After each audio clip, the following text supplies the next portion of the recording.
السلام علیکم ورحمۃ اللہ تعالی وبرکاتہ نحمده ونصلي ونسلم على رسوله الكريم اما بعد فاعوذ بالله من الشیطان الرجیم بسم اللہ الرحمن الرحیم ان اللہ وملائکته یصلون علی النبی یا ایها الذین آمنوا صلوا علیہ وسلموا تسلیما اللهم صل على سيدنا ومولانا محمد معدن الجود والكرم وآله الكرام وابنه الكريم وبارك وسلم صلاة وسلاما عليك يا رسول الله صلی اللہ تعالی علیہ وسلم۔ سورہ بقرہ آیت نمبر 6 کی تفسیر ہے۔ اللہ تبارک و تعالی ارشاد فرماتا ہے ان الذين كفروا سواء عليهم أأنذرتهم ام لم تنذرهم لا يؤمنون۔ بے شک وہ لوگ جن کی قسمت میں کفر ہے ان کے لیے برابر ہے کہ آپ انہیں ڈرائیں یا نہ ڈرائیں، یہ ایمان نہیں لائیں گے۔ اب یہاں پہ ترجمے پہ غور کرنے کی ضرورت ہے۔ ان الذین کفروا، یہ جو کفروا جو لفظ آیا ہے، اگر اس کا ہم لغت کے اعتبار سے ترجمہ کریں تو ہوتا ہے جس نے کفر کیا، جنہوں نے کفر کیا۔ تو اس کا ترجمہ ویسے تو یوں ہونا چاہیے کہ بے شک وہ لوگ جنہوں نے کفر کیا ان پر برابر ہے کہ آپ انہیں ڈرائیں، یعنی تبلیغ کریں، احکام پہنچائیں، اسلام کی دعوت دیں یا نہ دیں، وہ ایمان نہیں لائیں گے۔ تو یہ جو ترجمہ کیا اعلیٰ حضرت رضی اللہ تعالیٰ عنہ نے کنز الایمان شریف کے اندر کہ بے شک وہ جن کی قسمت میں کفر ہے، یہ بہت ساری تفسیروں کا نچوڑ اور خلاصہ ہے، کیونکہ یہاں پر ابھی بات آگے آئے گی، میں اس کو ابھی مختصر یہاں پر بیان کر دوں کہ اگر کافروں کو تبلیغ کرنا کوئی فائدہ نہ دیتا، جو لوگ کافر ہو گئے ان کو تبلیغ کرنا کوئی فائدہ نہ دیتا تو حضور پاک صلی اللہ علیہ وسلم نے پھر کیوں تبلیغ کی، تو اس کی وجہ بھی ابھی آگے بتائیں گے۔ پھر ایک بات یہ ہے کہ ایسے کافر اللہ تبارک و تعالیٰ کی بارگاہ میں یہ عذر پیش کر سکتے ہیں کہ ہمارے تعلق سے تو قرآن میں آ گیا کہ ہم ایمان لانے والے ہی نہیں ہیں، ہمارے دلوں پر، ہماری آنکھوں پر اور ہمارے کانوں پر تو پردے پڑے ہوئے مہر لگا دی گئی، تو پھر ہم تو ایمان لا ہی نہیں سکتے تھے کیونکہ ہماری تو ایمان لانے کی صلاحیت ہی ختم کر دی گئی تھی۔ جب ہمارے بارے میں قرآن میں فرما دیا گیا کہ ہم ایمان لانے والے نہیں، تو پھر ہم تو مجبور ہو گئے، ہم تو معذور ہو گئے۔ یہ بہانہ یہ کفار اللہ کی بارگاہ میں پیش کر سکتے کہ نہیں کر سکتے جن کے بارے میں یہ فرما گیا؟ تو اس کا جواب بھی انشاءاللہ تبارک و تعالیٰ آگے بیان فرمائیں گے کہ ان پر جو مہر لگا دی گئی، ان کے دلوں پر اور ان کے کانوں پر اور ان کی آنکھوں پر جو پردے پڑ گئے، یہ بعد میں کیفیت ہوئی، پہلے ان کی یہ کیفیت نہیں تھی۔ پہلے ان کے کان بھی کھلے ہوئے تھے ہدایت کو قبول کرنے کے لیے، ان کی آنکھیں بھی، اور یہ مہر لگانے کے معاملات پہلے سے نہیں تھے، یہ ان کی سرکشی کی وجہ سے، ان کے عناد کی وجہ سے، کفر میں آگے بڑھنے کی وجہ سے یہ ہوا۔ پہلے سے ایسا نہیں تھا، جیسے ابو جہل، ابو لہب وغیرہ کے معاملات کہ پہلے اللہ کے رسول صلی اللہ علیہ وسلم نے ان کو دعوت دی، اسلام کی طرف بلایا، شرک و کفر سے روکا، لیکن یہ لوگ نہیں روکے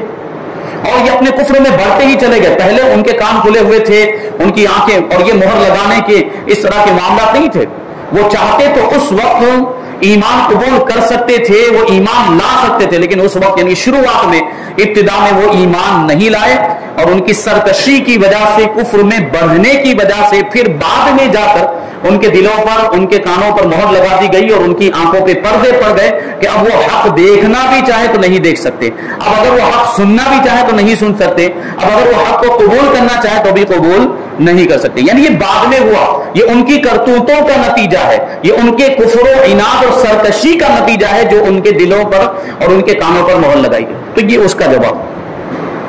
فرماتے ہیں چونکہ ٹھنڈک کی پہچان گرمی سے۔ ابھی یہاں پہ اس سے پہلے والی جو آیت کریمہ تھی ان کے اندر ایمان والوں کے اوصاف بیان کیے گئے تھے، ایمان والوں کی خوبیاں بیان کی گئی۔ اب یہاں سے کافروں کی حالت بیان کی جا رہی ہے، کافروں کی صفت بیان کی جا رہی ہے کہ کافروں کے کیا معاملات ہوتے ہیں۔ ایمان والے جو مخلص ایمان والے، خالص ایمان والے، اب یہاں پہ جو کافر، جن کافروں کا تذکرہ ہو رہا ہے وہ پکے والے کافر۔ ابھی اس کے بعد جو ہے یہ دو آیتیں ہیں، اس کے بعد جو 20 نمبر کی آیت تک منافقین کا تذکرہ چلے گا، وَمِنَ النَّاسِ مَن يَقُولُ آمَنَّا بِاللَّهِ، یہاں سے منافقین کا تذکرہ چلے گا۔ تو منافقین کا معاملہ یہ ہوتا ہے کہ وہ اپنے آپ کو مسلمان ظاہر کرتے لیکن اندر سے کافر ہوتے ہیں۔ ان کا معاملہ بڑا سخت ہوتا ہے. لیکن یہ جو کافر جن کا یہاں پہ تذکرہ ہو رہا ہے اس آیت کریمہ کے اندر، یہ ایسے کافر جو کھلے ہوئے کافر تھے. اور یہ بات بیان کی جاتی ہے، ایک مقولہ کہا جاتا ہے کہ تعرف الاشیاء بالازداد، کہ چیزیں اپنی ضدوں کے ذریعے سے پہچانی جاتی ہیں، یعنی اپوزٹ کے ذریعے سے چیزوں کی معرفت حاصل ہوتی ہے، ان کو جانا اور پہچانا جاتا ہے. جیسے فرماتے ہیں ٹھنڈک کی پہچان گرمی سے ہوتی ہے کہ اگر گرمی ہی نہ ہو تو ٹھنڈک کا احساس ہی نہیں ہو پائے گا. دن کی پہچان رات سے اور اچھائی کی پہچان برائی سے ہوتی ہے. اسی لیے اہل ایمان کے بعد کافروں اور منافقوں کے افعال اور ان کے انجام کا ذکر کیا گیا ہے تاکہ ان کی پہچان بھی واضح ہو جائے اور آدمی کے سامنے تمام راہیں نمایاں ہو جائے کہ ایمان والوں کا راستہ کون سا ہے، منافقین کا راستہ کون سا ہے اور کافروں کا طریقہ کون سا ہے. یہ ساری باتیں واضح ہو جائے تو ایک دوسرے کے اپوزٹ کو بھی بیان کر دیا جا رہا ہے. اس آیت کا خلاصہ یہ ہے کہ پیارے حبیب صلی اللہ علیہ وسلم وہ لوگ جن کی قسمت میں کفر ہے، جیسے ابو جہل اور ابو لہب وغیرہ کفار، ان کے لیے برابر ہے کہ آپ انہیں اللہ تعالیٰ کے احکامات کی مخالفت کرنے کے عذاب سے ڈرائیں یا نہ ڈرائیں، یہ کسی صورت میں ایمان نہیں لائیں گے، کیونکہ ان کے بارے میں اللہ تعالیٰ کو پہلے ہی سے معلوم ہے کہ یہ لوگ ایمان سے محروم ہیں، یہ ایمان لائیں گے ہی نہیں، ان کی قسمت میں کفر لکھا ہوا ہے. یہاں تو باتیں ذہن نشین رکھنی چاہیے. پہلی نمبر پر ہے کہ ضروریات دین میں سے کسی چیز کا انکار کرنا یا کسی چیز کی تحقیر کرنا، یعنی حقیر جاننا، کسی چیز کو ہلکا سمجھ لینا یا استہزاء کرنا، ضروریات دین میں سے کسی چیز کا مذاق اڑانا، یہ کفر ہے. اب ضروریات دین کیا ہے، یہ بات آ رہی ہے. فرماتے ہیں ضروریات دین اسلام کے وہ احکام ہیں جن کو ہر خاص و عام جانتے ہوں، جیسے اللہ تعالیٰ کی وحدانیت، اللہ تبارک و تعالیٰ ایک ہے، انبیاء کرام علیہ الصلوۃ والسلام کی نبوت، نماز، روزے، حج، جنت، دوزخ، قیامت میں اٹھایا جانا وغیرہ. یہ ایمان والوں میں خواص بھی جانتے ہیں، یعنی علماء بھی جانتے ہیں اور عوام بھی جانتے ہیں. لیکن یہاں عوام سے مراد کون لے کے وہ بیان کرتے ہیں؟ عوام سے مراد یہاں پہ وہ مسلمان ہیں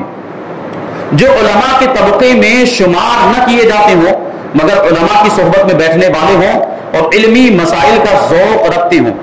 اس سے وہ لوگ مراد نہیں ہیں جو دور دراز جنگلوں پہاڑوں میں رہنے والے ہوں جنہیں صحیح کلمہ بھی پڑھنا نہ آتا ہو، کہ ایسے لوگوں کا ضروریات دین سے ناواقف ہونا